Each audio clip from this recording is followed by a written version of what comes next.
अगर आप अच्छा सोचोगे तो आपके साथ अच्छा ही होगा। अगर आप बुरा सोचोगे तो आपके साथ बुरा ही होगा। अपनी सोच को नकारात्मकता से सकारात्मक कैसे बनाएं और अपने मन को शांत कैसे करें, यही हम आज एक रोचक कहानी के माध्यम से जानेंगे। तो चलिए कहानी की शुरुआत करते हैं। कहा जाता है कि मन दुनिया की सबसे शक्तिशाली चीज है। अगर आप पूरे मन से किसी चीज को चाहें तो आप उसे जरूर हासिल कर लेंगे, ऐसा दुनिया के ज्यादातर महापुरुष कहते हैं। लेकिन अगर यह बात सच है तो जो हम अपने मन से चाहते हैं वह हमें हासिल क्यों नहीं होता? क्योंकि कोई भी व्यक्ति अपने लिए दुख तो नहीं चाहेगा, लेकिन फिर भी ज्यादातर लोग रहते तो दुखी ही हैं। भला दुनिया का ऐसा कौन सा व्यक्ति है जो अपने मन से यह चाहेगा कि मैं असफल रहूं, गरीब रहूं या फिर दुखी रहूं? सोचने की बात है तो फिर यहां दो बातें निकल कर आती हैं। पहली, या तो वह महापुरुष गलत हैं जिन्होंने यह बात कही कि सच्चे मन से चाही हुई चीज हासिल हो जाती है, या फिर हम गलत हैं। दोस्तों, आज जो कहानी मैं आपको सुनाने जा रहा हूं उससे आपको समझ आ जाएगा कि अपने मन से कोई भी काम कैसे करवाया जाता है, मन की शक्ति के द्वारा कोई भी चीज कैसे हासिल की जाती है और मन में किसी भी चीज के सही बीज कैसे बोए जाते हैं। और इसके साथ ही आप ये भी जानेंगे कि आकर्षण का नियम यानी लॉ ऑफ अट्रैक्शन कैसे काम करता है। एक बार की बात है, एक आदमी के जीवन में सिर्फ दुखी दुख थे। वह जो काम करता, हर काम में उसे असफलता ही हाथ लगती। घर में रहता तो घर में हर समय झंझट और क्लेश मचा रहता। वह किसी से मदद मांगता तो कोई भी उसकी मदद करने को तैयार नहीं होता। बस चारों तरफ से हताशा और निराशा ही उसके हाथ लग रही थी। उसे ऐसा लग रहा था जैसे चारों तरफ से दुखों का पहाड़ उस पर ही टूट पड़ा है। उसे समझ नहीं आ रहा था कि मैं इन दुखों से पार कैसे पाऊं। वह दिन रात बस यही सोचता रहता कि मैं अपने इन दुखों से छुटकारा कैसे पा सकता हूं। इसी कारण से वह रात में ठीक से सो भी नहीं पाता था। उसकी आंखों के नीचे बड़े बड़े काली घेरे बन गए थे और बाल झड़ने लगे थे। हर समय चिंता करने की वजह से उसका स्वभाव काफी चिड़चिड़ा और शरीर बहुत कमजोर हो गया था। कभी कभी तो उसके मन में आत्महत्या करने के विचार भी आते थे, लेकिन अपने परिवार के बारे में सोचकर वह यह कदम नहीं उठा पाता था। अपनी परेशानियों से वह इतना परेशान हो चुका था कि उसने एक दिन यह निर्णय किया कि वह अपने इन सभी दुखों से छुटकारा पाकर ही रहेगा। चाहे इसके लिए उसे कुछ भी करना पड़े, कितनी ही मेहनत करनी पड़े, वह करेगा, लेकिन अपने दुखों से छुटकारा पाकर ही रहेगा। इसी विचार के साथ एक दिन उसने अपने एक मित्र से पूछा कि मैं अपने जीवन को खुशहाल कैसे बनाऊं। उसके मित्र ने सुझाव दिया कि तुम किसी बाबा के पास जाओ। बाबाओं के पास ऐसा मंत्र होता है जिससे सारे दुख खत्म हो जाते हैं और जीवन खुशियों से भर जाता है, धन संपदा भी हासिल हो जाती है। बस तुम किसी ऐसे बाबा को ढूंढ लो और तुम्हारा काम हो जाएगा। उस आदमी के मन में यह बात अंदर तक बैठ गई कि अब कोई बाबा ही मेरी समस्याओं का समाधान कर सकता है। इसीलिए अब से उसे जिस भी बाबा के बारे में पता चलता वह उसके पास पहुंचता और अपनी सारी समस्या बताकर उसका समाधान पूछता और कहता, बाबा मैं कुछ भी करने को तैयार हूं, आप जो कहेंगे मैं सब करूंगा, बस आप मुझे मेरे दुखों से छुटकारा दिलवा दें। बाबा उसे कुछ उपाय बताते और कहते, इस उपाय को करने के बाद तुम्हारे घर में सुख शांति बनी रहेगी, लेकिन याद रहे इस उपाय को पूरे नियम के साथ करना। इन उपायों के बदले बाबा उस आदमी से अच्छी खासी दान दक्षिणा ले लेते। वह आदमी पूरी नियम विधि के साथ उन उपायों को करता, लेकिन बहुत से उपाय करने के बाद भी उसके जीवन में कोई बदलाव नहीं आ रहा था। इसके विपरीत बहुत से बाबाओं को दान दक्षिणा देते देते उसका धन भी खत्म होने लगा था, जिससे उसकी मुसीबतें और भी बढ़ने लगी थीं। उसने सोचा, इन बाबाओं के पास जाने से तो मेरी मुसीबतें और बढ़ने लगी हैं, तो क्या करूं? इन बाबाओं के पास जाऊं या इनके पास जाना ही बंद कर दूं? फिर एक दिन उसे एक आदमी ने सलाह दी कि तुम अपने घर में किसी अच्छे पंडित को बुलवाकर हवन करवाओ, पूरे विधि विधान से मंत्रोच्चारण करवाओ। इससे घर में जो भी नकारात्मक ऊर्जा होगी वह भाग जाएगी और घर में सुख शांति आएगी। उस आदमी के दिमाग में यह बात अच्छे से बैठ गई और उसने एक पंडित को अपने घर बुलवाकर हवन करवा लिया। हवन अच्छी तरह से संपन्न हुआ और उस व्यक्ति ने पंडित को अच्छी खासी दान दक्षिणा देकर खुशी खुशी अपने घर से विदा किया। हवन करने के कुछ महीने बाद तक उसके घर में सब कुछ ठीक चल रहा था। घर में सुख शांति भी बनी रही और उसके छोटे छोटे रुके हुए काम भी पूरी होने लगे। लेकिन कुछ महीनों बाद फिर से वही पुरानी वाली स्थिति वापस लौट आई। उस व्यक्ति को महसूस हुआ कि उसके जीवन में अब भी कोई महत्वपूर्ण बदलाव नहीं आया है। अब वह आदमी पूरी तरह से दुखी हो गया, पहले से भी ज्यादा परेशान रहने लगा। अब तो उसे लगने लगा था कि मेरे जीवन से दुख कभी खत्म ही नहीं होंगे। यही सब सोच सोचकर उसका बुरा हाल हो गया। फिर एक दिन उसे अपने मित्र से एक ऐसे बाबा के बारे में पता चला जो समाधान बताने के बदले कोई दान दक्षिणा नहीं लेते। उस व्यक्ति ने सोचा, यह बाबा तो दूसरे बाबाओं से अलग हैं, क्योंकि यह तो कोई दान दक्षिणा ही नहीं लेते, और अगर यह कोई दान दक्षिणा नहीं लेते तो जरूर यह कोई सिद्ध बाबा ही होंगे। यही सोचकर वह उन बाबा के पास पहुंच जाता है। वहां पहुंचकर वह देखता है कि बाबा ध्यान कर रहे हैं, इसीलिए वह वहीं चुपचाप बैठकर बाबा के ध्यान से बाहर निकलने का इंतजार करने लगता है। थोड़ी ही देर में बाबा की आंखें खुलती हैं और वह अपने सामने एक दुखी और परेशान व्यक्ति को बैठा पाते हैं। व्यक्ति की शारीरिक और मानसिक हालत को देखकर बाबा को यह समझते देर नहीं लगी कि यह व्यक्ति अपने जीवन से कितना परेशान है। बाबा ने उसे संबोधित करते हुए कहा, बच्चा, कौन सी समस्या लेकर आए हो? किस बात से परेशान हो तुम? उस व्यक्ति ने कहा, बाबा, मैं अपने जीवन के दुखों से बहुत ज्यादा परेशान हूं। मैंने अपने दुखों को कम करने का बहुत प्रयास किया। हर वो काम किया जो किसी बाबा ने मुझसे करने को कहा, हर वो तरकीब अपनाई जो किसी व्यक्ति ने मुझसे कही, लेकिन मेरे जीवन के दुखों में कोई कमी नहीं आई। इसके विपरीत मेरे दुखों में और बढ़ोतरी हो गई। बाबा, मुझे समझ नहीं आ रहा कि मैं क्या करूं। कभी कभी तो लगता है कि आत्महत्या कर लूं, लेकिन अपने परिवार के बारे में सोचकर यह कदम नहीं उठा पाता। बाबा, मैंने आपके बारे में बहुत सुना है और बहुत उम्मीद के साथ आपके पास आया हूं। कृपया मुझे कोई ऐसा तरीका बताएं जिससे मुझे अपने दुखों से छुटकारा मिल जाए। मैं अपने दुखों से छुटकारा पाने के लिए कुछ भी करने को तैयार हूं। आप मुझे कोई भी रास्ता बताएं, चाहे वह रास्ता कितना भी कठिन क्यों ना हो, मैं उसे पार करके रहूंगा। बाबा ने महसूस किया कि यह आदमी तो सच में बहुत परेशान है। बाबा ने उसकी बात सुनकर कहा कि बच्चा, दुखों को दूर करने के लिए मंत्र ऐसे ही नहीं मिल जाते, उन्हें पाने के लिए कुछ करना पड़ता है। क्या तुम कुछ कर सकते हो? बाबा के मुंह से ऐसी बात सुनकर पहले तो उस व्यक्ति को लगा कि यह बाबा भी अब मुझसे दान दक्षिणा ही मांगेंगे, लेकिन उसके पास और कोई रास्ता नहीं था। इसीलिए उसने कहा, बाबा, आपको जितनी भी दान दक्षिणा चाहिए मैं देने के लिए तैयार हूं, लेकिन आपका मंत्र सच्चा होना चाहिए, सफल होना चाहिए और मुझे उसका फल भी मिलना चाहिए। उसके बाद आप जितनी भी दान दक्षिणा मांगेंगे मैं सब दे दूंगा। बाबा ने मुस्कुराते हुए कहा, दान दक्षिणा तो बहुत छोटी सी चीज है, मैं तुमसे इतनी छोटी चीज नहीं मांगूंगा। इस पर वह आदमी थोड़ा सोच विचार करके बोला, बाबा, अंगारों पर भी चलने को तैयार हूं, बस आप मुझे आज्ञा दीजिए बाबा। फिर मुस्कुराइए और बोले, अंगारों पर चले जैसे छोटे और तुच्छ काम भी मैं तुमसे नहीं करवाने वाला। मैं जो तुमसे करवाने वाला हूं वह एक बहुत कठिन मंत्र है। क्या तुम उसे पूरा कर पाओगे? उस आदमी ने कहा, बाबा, आप मुझे बताइए तो सही कि करना क्या है, मैं कुछ भी करने को तैयार हूं। तब बाबा ने कहा, जब तुम यहां से अपने घर वापस जाओ तो रास्ते भर अपने मन में यह दोहराते हुए जाना कि मैं सुखी हूं, मैं सुखी हूं, मैं सुखी हूं। बार बार अपने मन में इसी मंत्र को दोहराना। लेकिन याद रहे, यह मंत्र जुबान में नहीं आना चाहिए, सिर्फ मन में ही इसे दोहराना है।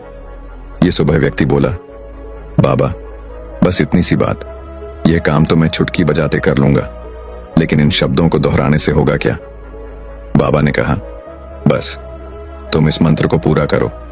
वैसे भी तुमने कई बाबाओं के मंत्र किए हैं, तो इस मंत्र को भी करके देख लो। उस आदमी ने सोचा, बाबा कोई दान दक्षिणा तो ले नहीं रहे, और वैसे भी यह कितना आसान सा मंत्र है, मैं इसे पूरा कर ही लूंगा, तो फिर एक बार करके देखने में क्या हर्ज है। उसने कहा, ठीक है बाबा, मैं इस मंत्र को जरूर पूरा करूंगा। यह कहकर वह वहां से चलने लगा।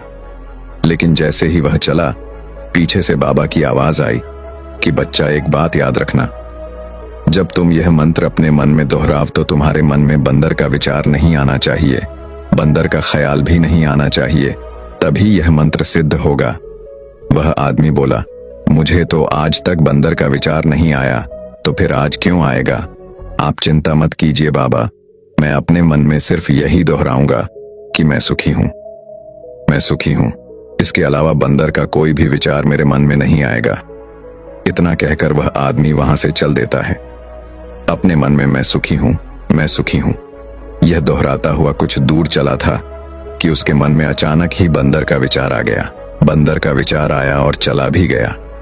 वह आदमी सोचने लगा कि आज तक तो मेरे मन में बंदर का कोई विचार नहीं आया, फिर आज ही क्यों बंदर का विचार आया? ऐसे सोचते हुए उसने उस बंदर के विचार को ही पकड़ लिया। वह बंदर के बारे में ही सोचने लगा। वह भूल गया कि वह तो मंत्र दोहरा रहा था।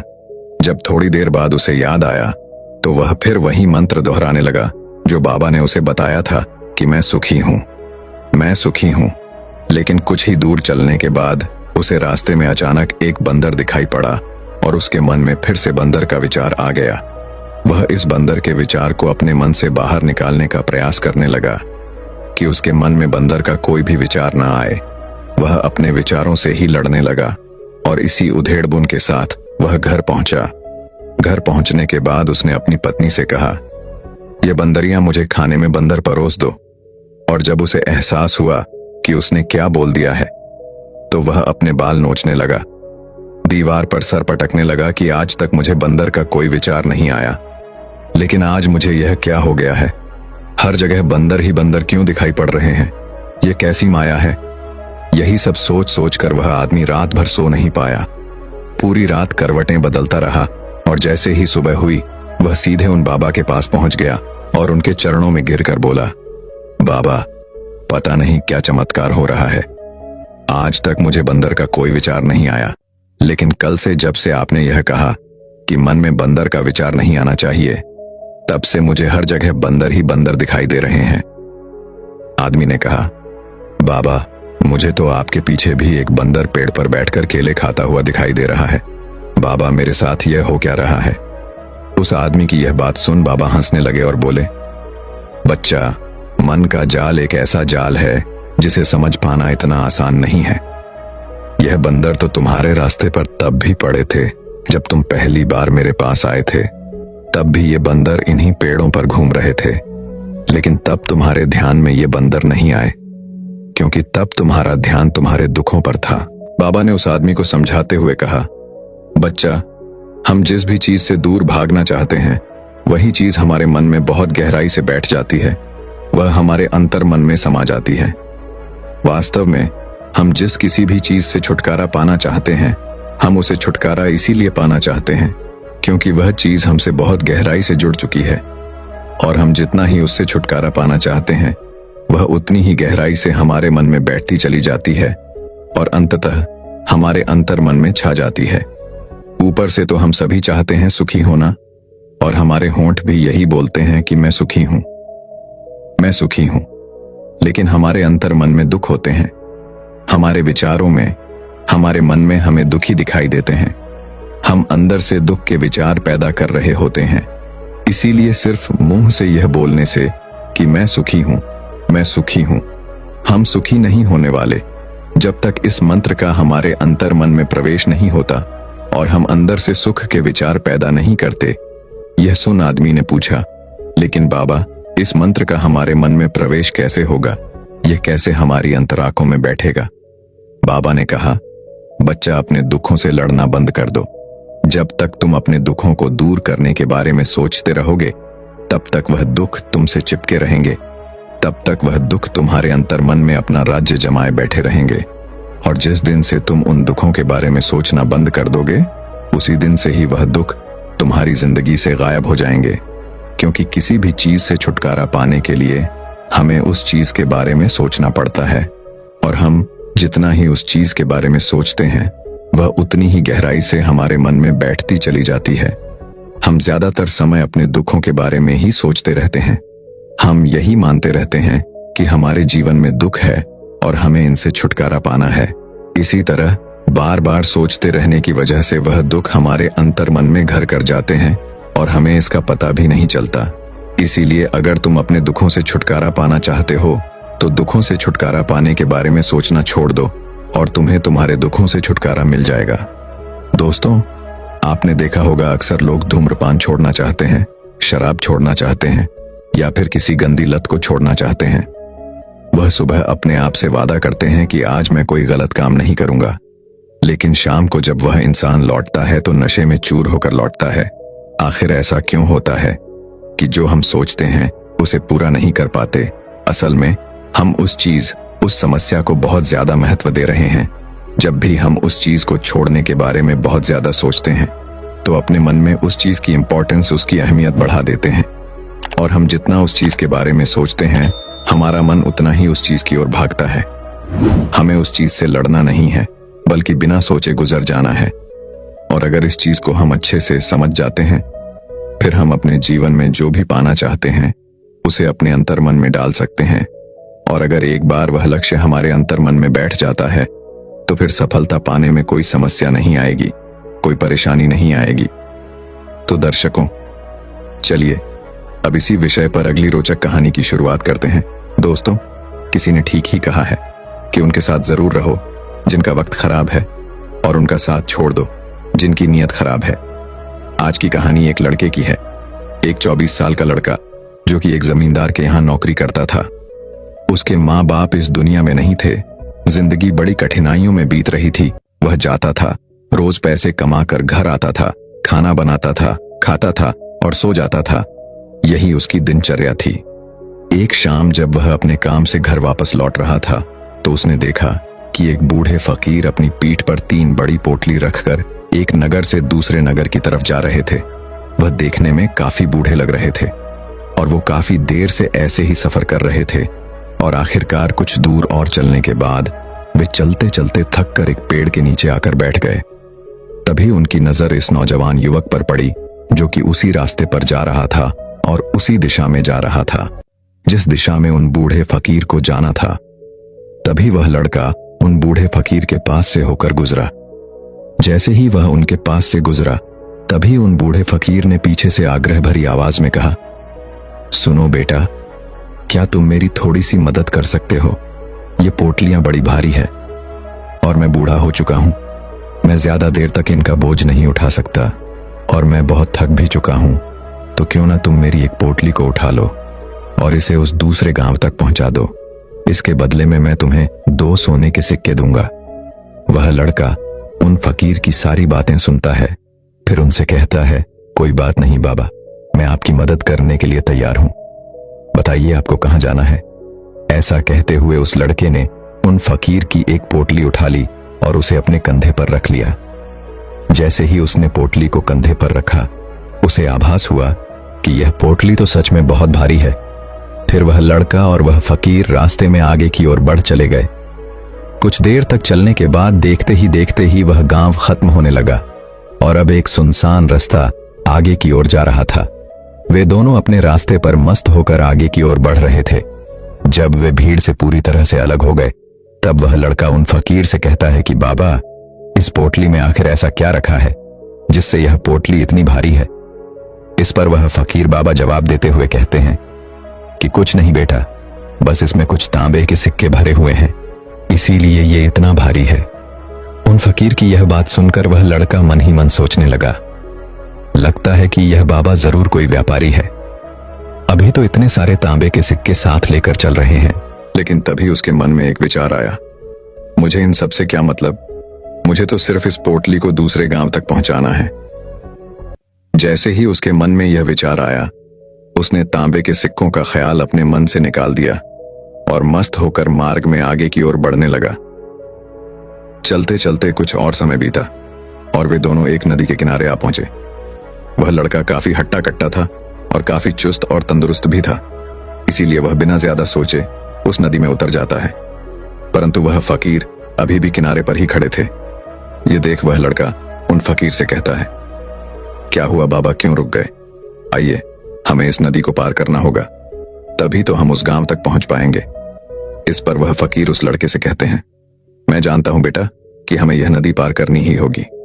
पर जैसा कि तुम देख ही रहे हो, मैं बूढ़ा हो चुका हूं, इसीलिए यह दो दो कोठलियां एक साथ लेकर यह नदी पार नहीं कर सकता। इसमें अगर मेरा पैर फिसल गया तो फिर मैं आगे का सफर कैसे पूरा करूंगा? क्या तुम मेरी एक कोठली और ले सकते हो? मैं तुम्हें इसके बदले भी 2 सोने के सिक्के और दूंगा।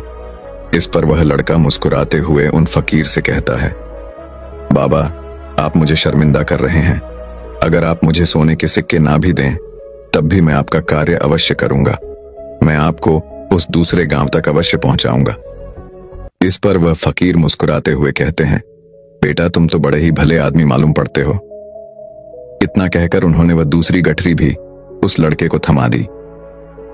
जब उस लड़के ने वह दूसरी गठरी अपने कंधे पर रखी, अब उसे यह गठरी भी बहुत ज्यादा भारी लगी, किंतु उसने वहां पर कुछ नहीं कहा। जैसे तैसे उन दोनों ने वह नदी पार की। नदी पार करने के बाद बातों ही बातों में उस लड़के ने उन फकीर से कहा, बाबा, आखिर इस दूसरी गठरी में क्या है, क्योंकि यह भी बहुत भारी है। इसका उत्तर देते हुए बाबा कहते हैं, बेटा, इस गठरी में चांदी के सिक्के हैं, इसलिए इस गठरी में भी काफी वजन है। उन फकीर की ये सारी बातें सुनकर अब उस लड़के का दिमाग तेजी से काम करने लगा था। वह सोचने लगा, एक गठरी में तांबे के सिक्के हैं और दूसरी में चांदी के। ऐसा लग रहा है जैसे यह फकीर बाबा बड़ी दूर से आ रहे हैं और इन्होंने अपनी सारी जमीन जायदाद बेचकर यह सिक्के इकट्ठा किए हैं, इसीलिए तो यह इतना धन साथ लेकर चल रहे हैं। लेकिन वह लड़का उन फकीर बाबा से कुछ भी नहीं कहता और वे दोनों चुपचाप मार्ग में आगे की ओर बढ़ते चले जाते हैं। कुछ देर चलने के बाद आगे फिर एक सुनसान रास्ता आता है।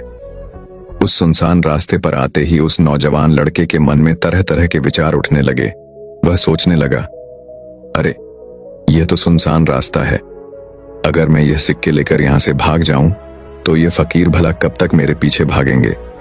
मुझे नहीं लगता कि यह मुझे कैसे भी पकड़ पाएंगे और यहां कोई है भी नहीं जो इनकी मदद कर पाए। और वैसे भी ये बहुत सारे सिक्के हैं, मैं इनसे एक अच्छी दुकान खरीद सकता हूं और खुद का व्यापार भी शुरू कर सकता हूं। और वैसे भी यह बूढ़ा फकीर अब इस धन का क्या करेगा? इससे अच्छा तो मैं ही इसे ले लेता हूं। वह लड़का यह सब सोच ही रहा था कि तभी उसे खुद पर आश्चर्य हुआ। अरे, मैं यह सब क्या सोच रहा हूं? यह फकीर बाबा ना जाने कहां से आ रहे होंगे और ना जाने कितनी मेहनत करके इन्होंने ये सिक्के इकट्ठा किए होंगे। मुझे इनका फायदा नहीं उठाना चाहिए। नहीं नहीं, मुझे ऐसा नहीं करना चाहिए। उसने कुछ देर के लिए तो अपने मन के विचारों पर काबू पा लिया, किंतु कुछ देर बाद देखते ही देखते उसके मन के लालच भरे विचार उस पर हावी होने लगे। वह लड़का 2 पोटलियां लेकर उन फकीर के पीछे पीछे चल रहा था। कुछ दूर और चलने पर रास्ते में एक पहाड़ी आई। उसे देख वो फकीर बाबा उस लड़के से कहते हैं, बेटा, यह पहाड़ी में नहीं चढ़ पाऊंगा। मैं काफी बूढ़ा हो चुका हूं और मेरे घुटनों में भी दर्द रहता है। यदि तुम मेरी यह तीसरी गठरी भी ले लो तो मैं तुम्हें 2 सोने के सिक्के और दूंगा, लेकिन याद रहे, इसे कहीं गिराना मत या कहीं खुल ना जाए। यह बात सुन वह लड़का उन फकीर से कहता है, क्यों बाबा, आखिर इस गठरी में ऐसा क्या है? इस पर वह फकीर उस लड़के से कहते हैं, बेटा, इसमें सोने के सिक्के हैं।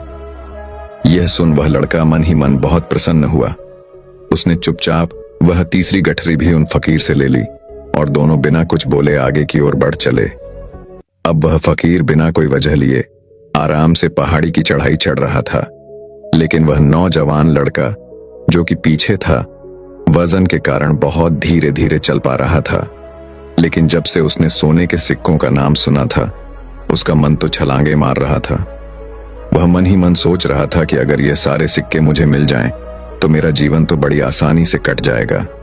वैसे भी ये फकीर तो बूढ़े हो चुके हैं, भला इन्हें इतने धन की आवश्यकता नहीं है। इनका जीवन तो वैसे भी कट ही चुका है। मैं एक काम करता हूं, यह सारा धन लेकर यहां से भाग जाता हूं। लड़के के मन में अनगिनत विचार चल रहे थे। लड़के का मन अब उसकी बुद्धि पर पूरी तरह से हावी हो चुका था। उस लड़के का मन अपनी बात को सही साबित करने के लिए उसे कोई भी तर्क दे रहा था। और तभी उसके मन में एक और विचार उठा और अब की बार वह लड़का यह सोच रहा था कि लगता है यह फकीर बाबा कोई चोर है, नहीं तो इनके पास इतने सारे सोने के सिक्के कहां से आए। अगर यह कोई व्यापारी होते तो यह इस तरीके से पैदल यात्रा तो नहीं करते, और अगर इनके पास इतना सारा धन था ये कोई ना कोई साधन भी अवश्य लेकर आते। लगता है ये कोई चोर है, और चोर कदम चोरी करने में भला कौन सी बुराई। यह सोचता हुआ वह लड़का अब काफी तेजी से ऊपर की ओर चढ़ रहा था, और देखते ही देखते वह फकीर से आगे भी निकल गया। वह यह सोच रहा था कि जैसे ही इस पहाड़ी की चढ़ाई खत्म हो गई और ढलान आएगी, मैं इन तीनों पोटलियों को लेकर भाग जाऊंगा, जिसके बाद यह सारा धन मेरा हो जाएगा और मेरी गरीबी भी हमेशा हमेशा के लिए खत्म हो जाएगी। मेरे पास बहुत सारा धन होगा, फिर मैं जो चाहूंगा वह कर पाऊंगा। यह सब सोच के सोचते ही वह पहाड़ी की चोटी पर पहुंच गया और अब ढलान का रास्ता शुरू होने वाला था। तभी वह लड़का उन फकीर की नजरों से बचता हुआ तीनों गठरियां लेकर तेजी से भागता हुआ आगे निकल गया। अब उसे अपना शरीर बहुत हल्का महसूस हो रहा था, जैसे कि उसे उन तीनों गठरियां का वजन तक न मालूम पड़ रहा हो। काफी देर तक दौड़ते भागते, लोगों के नजरों से बचते बचाते वह सुनसान रास्तों से होता हुआ किसी तरह अपने घर पहुंचा। उसकी खुशी का कोई ठिकाना नहीं था। उसने सोचा, क्यों ना मैं जल्दी जल्दी इन सभी पोटलियों से सारे सिक्के निकालकर उन्हें कहीं छुपा दूं। यह सोचकर जब उसने गठरी खोली तो पहली गठरी में उसे जंग लगे हुए लोहे के सिक्के मिले। यह देखकर उसे अपनी आंखों पर विश्वास नहीं हुआ। इस पर उसने तुरंत ही दूसरी गठरी भी खोल डाली। इस पर भी उसे जंग लगे हुए लोहे के सिक्के ही मिली। यह सब देखकर वह लड़का बड़ा हैरान हुआ। उसने मन ही मन कहा, आखिर यह सब क्या हो रहा है? उन फकीर ने तो मुझसे कुछ और ही कहा था। अब उसने वह तीसरी सोने वाली गठरी खोली, उसमें भी लोहे के जंग लगे सिक्के ही निकले। यह देखकर वह लड़का बड़ा क्रोधित हुआ। आखिर उन फकीर ने मुझसे झूठ क्यों कहा? उन्होंने ऐसा क्यों कहा कि यह गठरी में तांबे के सिक्के हैं, दूसरी में चांदी की और तीसरी में सोने की? वह यह सब सोच ही रहा था कि तभी उसकी नजर उस गठरी के अंदर पड़े एक पत्र पर पड़ी। उसने तुरंत वह पत्र उठाया और पढ़ने लगा। उस पत्र में लिखा था, यह पूरा नाटक एक ईमानदार व्यक्ति की खोज करने के लिए रचा गया है। मैं इस राज्य का राजा हूं, मेरी कोई संतान नहीं है, इसलिए मैंने यह षड्यंत्र रचा है ताकि मैं अपने राज्य से किसी एक ऐसे ईमानदार व्यक्ति की खोज कर सकूं जो मेरे बाद इस राज्य का राजा बन सके और राज्यभार को संभाल सके। और इस राज्यभार को वही संभाल सकता है जो पूरी तरह से ईमानदार हो, जिसके मन में किसी प्रकार का कोई लालच ना हो। पत्र पढ़ते ही वह लड़का जोर जोर से चिल्लाने लगा और अपना सिर पकड़कर बैठ गया। वह यह जानता था कि अगर वह अपने मन के विचारों पर नियंत्रण कर लेता तो उसका जीवन बदल सकता था, लेकिन अफसोस कि वह अपने मन के विचारों पर नियंत्रण नहीं कर पाया। दोस्तों, महात्मा बुद्ध कहते हैं कि विचार ही सब कुछ है। जैसा हम सोचते हैं वैसे ही बन जाते हैं। इसीलिए हमारा सबसे बड़ा दुश्मन भी हमें उतना नुकसान नहीं पहुंचा सकता जितना कि हमारे मन के यह अनियंत्रित विचार पहुंचा सकते हैं। महात्मा बुद्ध कहते हैं कि अपने मन को ध्यान से देखो। हमारे मन में जो विचार चलते हैं वही विचार शब्द बनते हैं और विचार ही कर्म के रूप में प्रकट होते हैं। बार बार दोहराने पर कर्म आदतें बदलता है और समय के साथ धीरे धीरे यह आदतें हमारे चरित्र का गठन करती हैं और आगे चलकर यही चरित्र हमारे भाग्य का निर्माण भी करता है। इसीलिए हमारा अपने विचारों के प्रति सजग रहना बहुत आवश्यक है। हमारा जागरूक रहना बहुत आवश्यक है। हमारा इस पर ध्यान देना जरूरी है कि हमारे मन में किस तरह के विचार उठ रहे हैं। आगे महात्मा बुद्ध कहते हैं कि कमजोरी हमेशा छोटे विचार से शुरू होती है। छोटा विचार एक बीज की तरह होता है और अगर समय रहते इस विचार रूपी बीज को नष्ट ना किया जाए तो यह छोटा सा विचार बहुत ही जल्द एक विशाल वृक्ष का रूप ले लेता है और हमारी बुद्धि की सोचने और समझने की क्षमता को पूरी तरह से नष्ट कर देता है। इसीलिए जब हमारे मन में पहली बार कोई गलत विचार जन्म ले तभी उसे जड़ से उखाड़ देना चाहिए, अन्यथा वह बहुत ही जल्द एक विशाल वृक्ष का रूप ले लेगा और हमें किसी न किसी गलत राह पर धकेल ही देगा। फिर हम चाहकर भी उसे रोक नहीं पाएंगे। लेकिन अब प्रश्न यह उठता है कि हम अपने मन के विचारों को कैसे नियंत्रित करें। हमारा मन तो इतना शक्तिशाली है, इतना चंचल है कि वह किसी न किसी तरीके से हम पर हावी हो ही जाता है। हम चाहकर भी उस पर नियंत्रण नहीं रख पाते। इस प्रश्न के उत्तर में महात्मा बुद्ध हमें दो बातें बताते हैं। पहली बात, सही इरादा विकसित करो। कई बार आपने देखा होगा कि आप बोलना कुछ और चाहते हैं लेकिन बोल कुछ और देते हैं, क्योंकि आपके मन के भीतर जो कुछ बसा हुआ है वही आपके मुख से बाहर भी निकल रहा है। लेकिन जब हमसे वह गलती हो जाती है तो उसके बाद हमारा मस्तिष्क अच्छी तरह से काम करना शुरू कर देता है। हम अपने सोचने और बोलने के प्रति सजग हो जाते हैं और इसी अवस्था में हमें एहसास होता है कि हमसे गलती हो गई है और फिर हमारा मन दुखी हो जाता है, वह पश्चाताप से भर जाता है। और इस दुख और पश्चाताप से बचने के लिए महात्मा बुद्ध हमें सही इरादा विकसित करने के लिए कहते हैं।